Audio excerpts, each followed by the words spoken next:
Selamat malam Mbak Mirza. Halo, selamat malam. Oke, Mbak Mirza mungkin bisa diupdate kepada kami proses investigasi sampai sekarang gimana sampai ada kecelakaan kerja? Ya, baik. Jadi sampai saat ini dari hasil investigasi diketahui ya bahwa kontraktor memang dianggap lalai dalam menjalankan pembongkaran. Jadi karena tidak mengikuti SOP engineering kami dan juga SOP kesehatan keselamatan kerja yang sudah ditetapkan, ini adalah sebetulnya pilar kedua yang dibongkar ya. Jadi dapat kami sampaikan pada pembongkaran pilar pertama, kontraktor telah menjalankan teknis pembongkarannya sesuai dengan SOP yang sudah kita tentukan. Namun tidak ada terkendala ya pada saat itu. Bahkan pilar pertama sendiri itu sekarang sudah dalam tahap pembangunan ulang, gitu. Nah, yang terjadi perobohan di pilar kedua ini yang terjadi ada insiden gitu.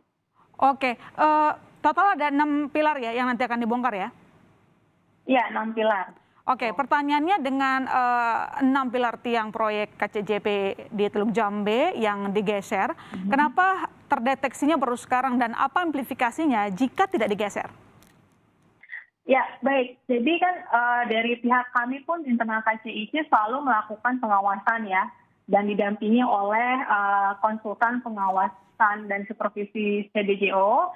Jadi diketahui dari 6 pilar tersebut itu tidak akurat penempatannya atau melebihi ambang batas kurang lebih itu 2 cm dari standar yang ditetapkan begitu.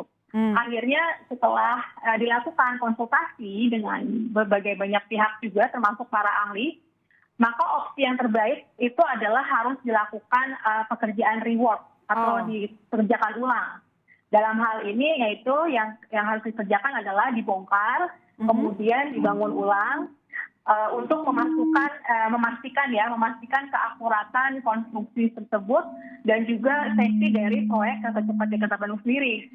Jadi kalau tidak diperbaiki itu tentu saja akan fatal ya dan berpotensi membahayakan ketika kereta cepat Jakarta Bandung ini beroperasi. Intinya ada kesalahan konstruksi ya Mbak Mirza? Ya, itu yang terjadi pergeseran alignment yang tidak sesuai. Nah, berarti kan ada 2 masalah di sini. Pertama, proses pembangunan yang salah, kemudian pas eksekusi pembongkaran. Nah, apa evaluasi dengan pihak kontraktor atau mungkin sanksi yang diberikan oleh KCIC? Ya, dari evaluasi kita sendiri memang di pilar kedua ini ketika melakukan pembongkarannya itu tidak sesuai dengan SOP pembongkaran, ya.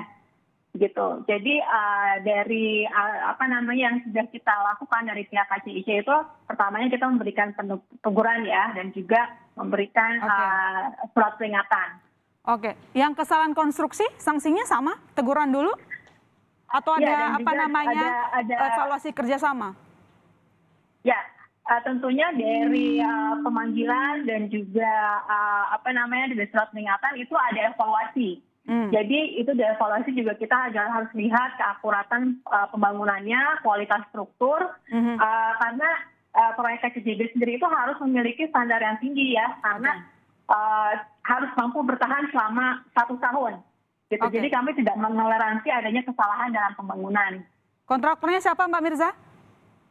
Ya, kontraktornya itu adalah konsorsium HSCC ya. Berapa dana tambahan yang diperlukan untuk membongkar tiang KCJB dan menjadi tanggung jawab siapa nanti? Ya, untuk pekerjaan rework-nya sendiri itu memang sudah termasuk tanggung jawab dari pihak kontraktor. Nah, jumlah detailnya memang sekarang masih dalam tahap investigasi lebih dalam lagi. Masih akan lebih dalam lagi. Pertanyaannya kan ini ada 6 yang akan dirobohkan. Artinya beberapa pilar di beberapa lokasi, apakah dievaluasi lagi, ditemukan masalah atau tetap jalan seperti biasa? Di tempat lain selain di DK4 ini masih tetap berjalan seperti biasanya ya. Yang dievaluasi ini memang di lokasi terkait insiden ini, 6 pilar tersebut. Artinya dipastikan tidak ada kesalahan konstruksi di sana?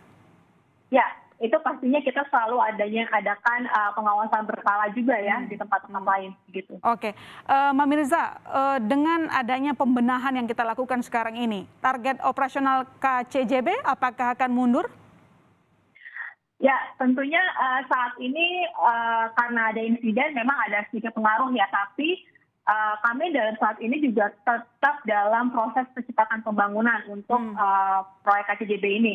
Jadi kami tetap berusaha supaya target operasional KCJB itu tetap sesuai dengan schedule yang telah direncanakan.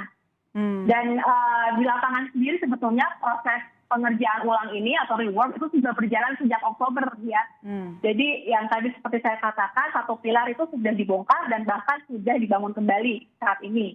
Dan lainnya itu 5 pilar tentunya akan diperbaiki sehingga KCJB itu siap memasuki tahap setelah itu adalah pemasangan box girder, kemudian pemasangan rel kereta api cepat Jakarta Bandungnya. Gitu. Oke, tidak ada revisi target. Terakhir Mbak Mirza, berapa estimasi cost overrun-nya? Oke, untuk estimasi itu yang terkait dengan pemberian biaya itu ya, proyek KCJB itu sampai saat ini masih dalam perhitungan dan negosiasi dengan berbagai pihak untuk mencapai efisiensi. Namun angka pastinya itu belum final, Mbak, masih dalam proses perhitungan, Mbak. Ya. Oke, baik. Terima kasih Mbak Mirza atas waktunya. Kita tunggu nanti hasil hitungannya tentu saja. Lalu kemudian semoga proyek ini juga berjalan dengan baik, tidak hanya cepat tetapi berkualitas. Terima kasih sekali lagi. Selamat malam, selamat bertugas kembali.